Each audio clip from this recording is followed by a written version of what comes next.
Congress party కథ మంచిగా లేదు. కలిసి నడిస్తే కామ్రేడ్ల పరిస్థితి ఆగమైతది అనుకున్నారో ఏమో. వచ్చే సర్పంచ్ ఓట్లల్లో ఒంటరిగానే పోటీ చేస్తామంటున్నాడు ఎమ్మెల్యే కూనంనేని సాంబశివరావు. ఒక్క ఎమ్మెల్యే ఎన్నికల మందమే మా బంధం కాబట్టి స్థానిక సంస్థల ఎన్నికలలో పొత్తులు మద్దతులు ఏముండయి అన్నట్టు నిర్ణయం తీసుకున్నారట.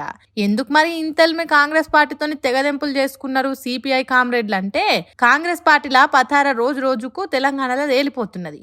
వాళ్ళతో నుంటే ఇంతో కొంతున్న మా పార్టీ పడవ కూడా మునుగుతుంది అనుకున్నారట. మరి అంతే కదా, తులం బంగారం ఇస్తామనిది, గుడిజెత్తు కూడా ఇయ్యకపోతురి, స్కూటీలు ఇస్తామనిది, కనీసం సైకిల్ కూడా ఇయ్యకపోతురి, 50,000 కోట్ల రుణమాఫీ చేస్తామనిది, 20,000 కోట్లే చేస్తురి, ఇంటి ఆడమనిషి అకౌంట్లో నెలకు 2,500 వేస్తామనిది, ఒక్క రూపాయి కూడా గతి లేకపాయే. ఇట్లా చెప్పుకుంటూ పోతే ఒక్కటా రెండా చానున్నాయి కాంగ్రెస్ పార్టీల కథలు. కాబట్టి మేము వాళ్ళు కలిసి నడుచుడు కష్టం అన్నట్టు నిర్ణయం తీసుకున్నారట. ఇక దీని మీద ఎమ్మెల్సీ పదవి వచ్చేదాకా ఇన్ని రోజులు ఆగిండ్రు కామ్రేడ్లు. పదవి రాగానే వద్దనుకుంటుర్రు అని కాంగ్రెస్ వాళ్ళు అంటున్నారట. ఎవరు ఏమనుకున్నా కాంగ్రెస్ పార్టీతోని పొత్తులు గిత్తులు ఉండయి అన్నట్టే ఉన్నారట కామ్రేడ్స్. అంతే కదా, రాజకీయాలలో శాశ్వత మిత్రులు ఉండరు, శాశ్వత శత్రువులు కూడా ఉండరు.